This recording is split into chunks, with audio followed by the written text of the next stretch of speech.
এরপরে প্রশ্ন, আপনি কি কন্ট্রাক্ট করে ওয়াজ করেন? আপনাকে কত টাকা অগ্রিম দিতে হয়? ভাই কত টাকা দিচ্ছেন অগ্রিম? দেন নাই ভাই। আলহামদুলিল্লাহ, আমি কোন এক নম্বর কথা হলো, আমি ওয়াজ মাহফিলের মানুষে না। আমাকে ধরে মানুষ মাহফিলে টেনে আনছে, আমি এই জগতের লোক না। কারণ এই যে সুর দিয়ে কথা বল, সুর আমার গলা অনেক আছে মাশাআল্লাহ, কিন্তু আমি দিতে পারি না এটা মানুষের সামনে। যাই হোক, এটা আমার দুর্বলতা, অযোগ্যতা।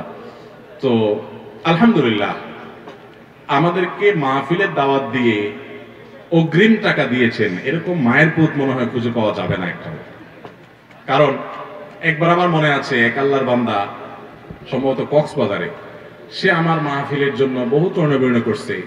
মাদ্রাসায় পড়ে ছেলে মানুষ আমি চিনি। তো আমি বললাম, ঠিক আছে, তুমি যদি দায়িত্বশীল হও, আমাদের মাহফিল আবার আমি কন্ট্যাক্ট করি। ভাই ভুল হয়েছে, কন্ট্যাক্ট করি না বললে, কন্ট্যাক্ট করি, কিন্তু আমার কন্ট্যাক্টটা একটা ফরমে।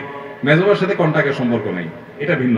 বাকি আমাদের মাহফিলের দাওয়াত নিতে হলে একটা ফরমে সই করে ফরম জমা দিতে হয়। সেখানে 12-14টা শর্ত দেওয়া আছে। এই শর্তগুলোর ভিতরে একটা হলো, আমরা যদি সেখানে খেতে হয় যেন হালাল খানা হয়, আমাদের মাহফিল যেন গভীর রাত পর্যন্ত না হয়, মাইক যেন অনেক দূর পর্যন্ত গিয়ে অন্যদের কষ্টের কারণ না হয়, মাহফিলের আমার নামের আগে যেন আন্তর্জাতিক ক্ষতি সম্পন্ন এই সমস্ত আজেবাজে কথা না লেখা হয়, আমার নাম বলার সময় যেন সুনির্দিষ্ট শব্দ ব্যবহার করবে, পরিচয় উল্লেখ করবে, ফালতু কথা যেন বলে না হয়। এরকম অনেকগুলো শর্ত দেওয়া আছে। এই শর্তগুলো মেনে যদি মাহফিল করতে রাজি হন তো সই করে জমা দিয়েছেন, আমরা সুযোগ পাইলে দেব। আলহামদুলিল্লাহ, আমরা এই শর্তগুলো দেই। তো ওই যে ছেলে কথা বলছে, সেই ছেলে কোন জায়গা থেকে নাকি 10,000 টাকা নিছে। আমার অফিসে লোকজন এটা শুনতে পারছে, পাওয়ার পরে বলছে তোমার মাহফিলই ক্যান্সেল। আগে ওই টাকা দেওয়ার পর মাহফিল কর্তৃপক্ষকে ফোন করে আসুনা ফাউন্ডেশন অফিসে শিওর করতে বলো যে আমরা টাকা ফেরত পাইছি। পরে আলহামদুলিল্লাহ তারা ফোন করে আমাদেরকে বলছে, ভাই ওই ছেলে টাকা নিতে চায় না, আমরা জোর করে দিছি যে যদি না আসে হুজুর আবার। আমি বলছি, আমি যদি কোথাও ওয়াদা দিয়ে থাকি, আমার লাশ হলো সেখানে যাবে। যদি আমি লাশ তো আর মরে গেলে বাঁচবে না, আমার দেহ শেষ মুহূর্ত হলো সেখানে যাবে ইনশাআল্লাহ। আমি ওয়াদা খেলাপ কখনো করি না আলহামদুলিল্লাহ। কিন্তু এর মানে এই না যে আপনি আমাকে টাকা পয়সা দিয়ে কিনতে হবে, তখন ওই টাকা ফেরত দিয়ে তারপর আমি গেছি। যাই হোক, এটা বোঝার জন্য বলা, এটা আমরা করি না। এবং আল্লাহর অনেক বান্দারা 50,000 1 লাখ টাকা দেন, আবার অনেকে 5,000 টাকা দেন। এক জায়গায় একজন 6,000 টাকা দিচ্ছে, এক জায়গায় 1 টাকাও দেয় নাই, উঠে গাড়িতে পাঠিয়ে দিচ্ছে। এরকম বহুত হয় আলহামদুলিল্লাহ।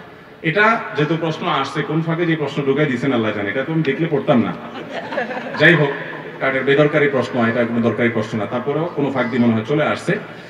তারপরে বিষয়টা ক্লিয়ার করলাম, ভাই আমাদেরকে মাহফিলের জন্য কোনো অগ্রিম তো দিতেই হয় না, কোনো কন্ট্রাক্ট না। কন্ট্রাক্ট আছে হলে ওই যে লিখিত চুক্তি, কিছু শর্ত মেনে চলতে হয়।